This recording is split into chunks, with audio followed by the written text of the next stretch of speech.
Bab 4389. Habisi hidup-hidup.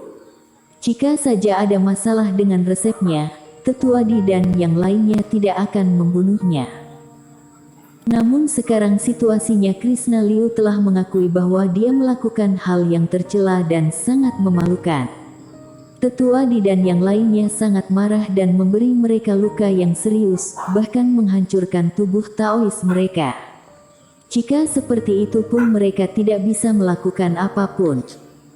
Eric Qin, yang berada di sisi lain tertawa setelah mendengar perkataannya.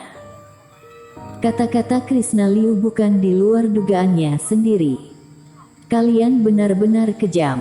Pertanyaan terakhir. Kalian melakukan hal ini dengan sangat terampil.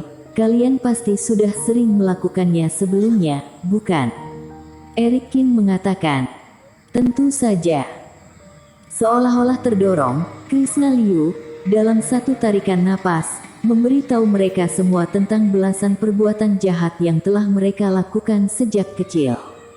Semuanya sangat kejam dan membuat marah setiap orang yang mendengarnya.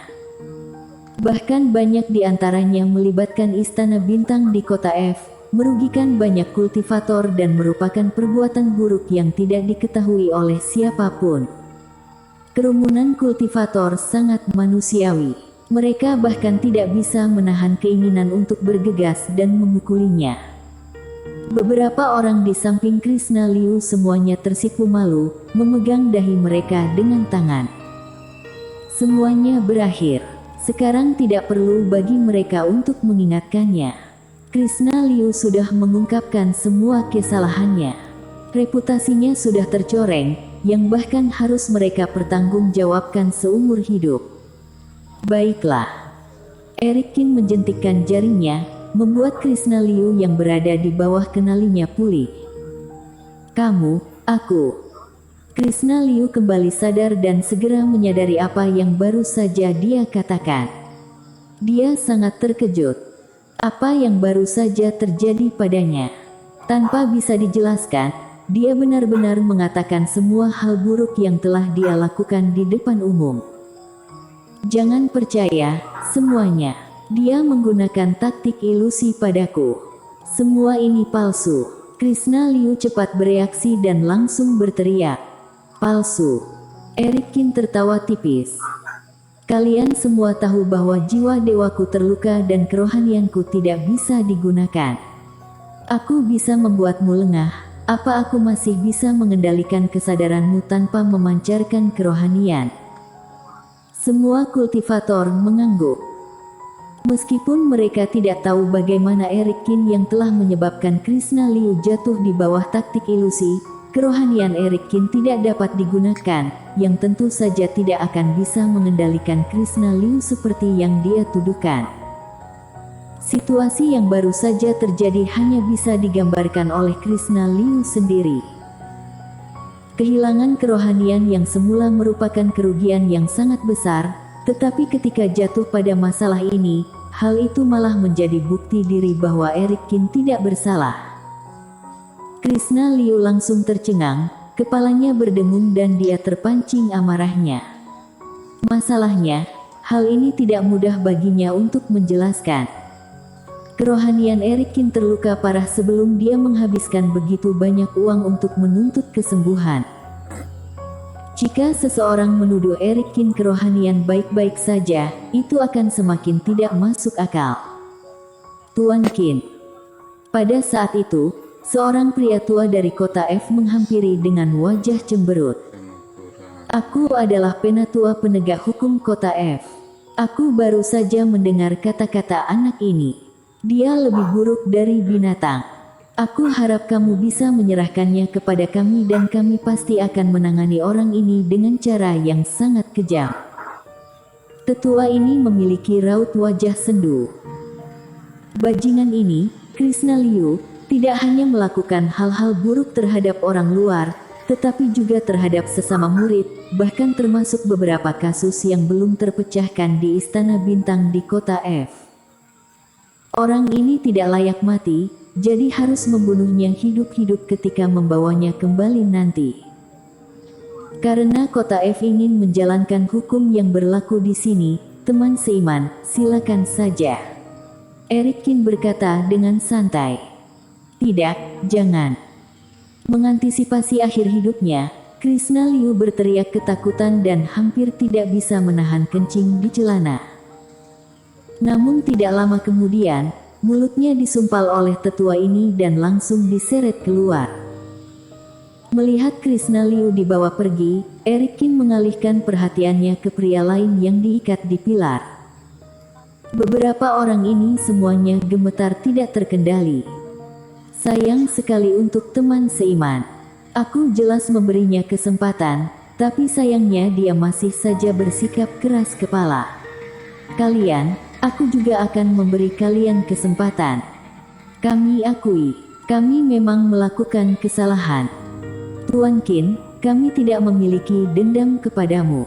Kami hanya ingin mendapatkan batu roh. Mereka, para kultivator ini sudah ketakutan setengah mati, hanya bisa menganggukkan kepala kuat-kuat.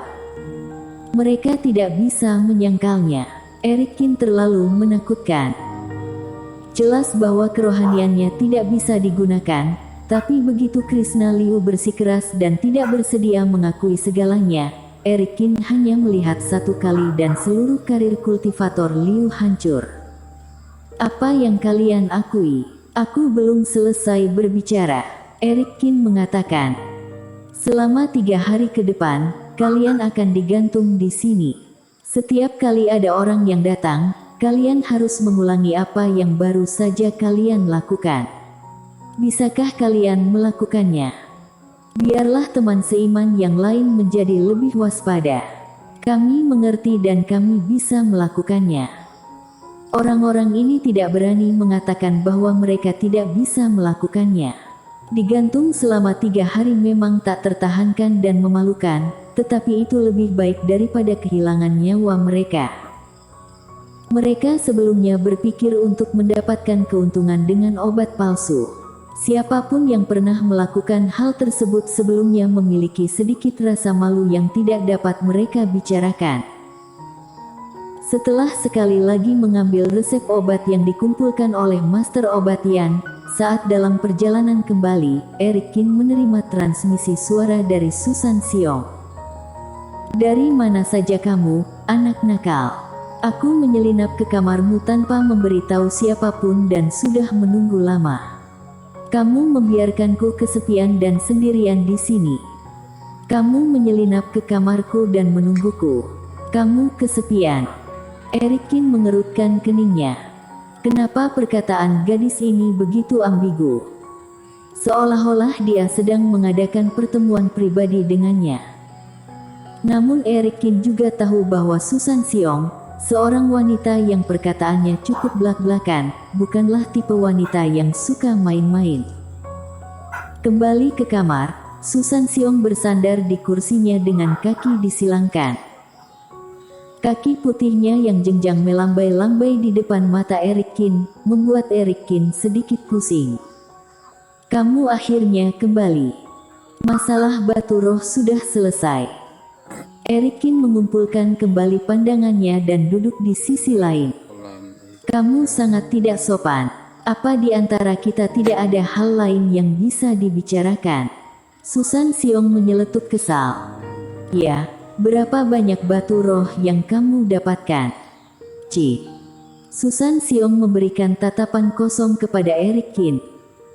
Dengan lambaian tangan gioknya, sebuah tas penyimpanan mendarat di depan Eric Kin. Lihat saja sendiri. Eric Kin memindainya dan mengangguk puas. Lumayan, jumlah batu roh yang didapatkan cukup banyak, bisa menutupi semua kerugian yang dia alami sebelumnya. Tapi kenapa di dalam tas penyimpanan ini ada biji roh dan rumput ajaib yang bercampur dengan batu roh? Eric Kin bertanya. Kelvin Peng terlihat seperti seorang pria kaya, tapi ternyata dia adalah orang miskin. Taruhan ini telah menguras semua miliknya. Karena dia tidak bisa memberikan batu roh, jadi dia mengambil barang lain untuk menutupi utangnya. Susan Xiong berkata dengan mendengus kesal. Tapi kita akan membagi semua ini. Aku tidak akan memberikan semua biji roh dan semacamnya kepadamu. Itu aku percaya. Erikin meletakkan tas penyimpanan itu kembali. Kemudian keheningan yang menakutkan menyelimuti ruangan. Apakah ada hal lain yang ingin kamu katakan? Erikin mengatakan, kenapa kamu sangat tidak bertanggung jawab? Membuangku setelah memanfaatkanku. Apa di antara kita hanya ada kesepakatan? Susan Xiong menggerutu kesal. Ada yang ingin kamu katakan? Tidak ada sesuatu di antara kamu dan aku. Jangan bicara omong kosong yang tidak-tidak. Melihat tatapan aneh di mata Susan Xiong dan terlihat dia yang tidak berniat untuk pergi, Erikin sedikit waspada dan melihat sekelilingnya dengan tergesa-gesa. Wanita ini bukanlah seorang penakut. Dia pasti masih memiliki alasan jika sudah memutuskan untuk tetap tinggal setelah kesepakatan selesai. Tidak tahu apakah Vinola Su ada di sekitar. Akan sangat buruk jika dia salah paham. Kamu tidak perlu terlalu gugup. Gadis suci dan tuan istana yang sedang bersiap-siap untuk membersihkan tanah berbahaya dan tidak ada di sini. Susan Xiong membaca pikiran Erikin dan tertawa pelan. Aku tinggal hanya untuk berbicara denganmu. Tidak ada hal lainnya. Bersambung.